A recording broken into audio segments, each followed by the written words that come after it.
આપણે ધોરણ 10 સમાજની અંદર વિભાગ ડીમાં આઈએમપી પ્રશ્ન આવે છે. આપ બધા જાણો છો કે ચેપ્ટર 5ના જે બે પ્રશ્ન પૂછાય છે એમાં પહેલું આવે છે રસાયણ વિદ્યા, શૈલ્ય ચિકિત્સા વિદ્યા, ગણિત શાસ્ત્ર અને ખગોળ અને જ્યોતિષશાસ્ત્ર.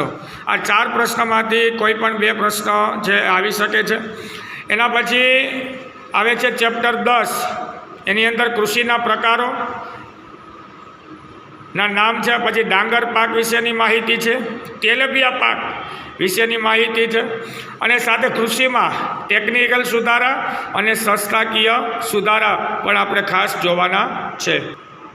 એ જ રીતે ચેપ્ટર 17ની અંદર ગરીબી નિવારણ કાર્યક્રમના કોઈ પણ 5 મુદ્દા અને બેરોજગારી ઘટાડવાના ઉપાયો પણ આપણે ખાસ.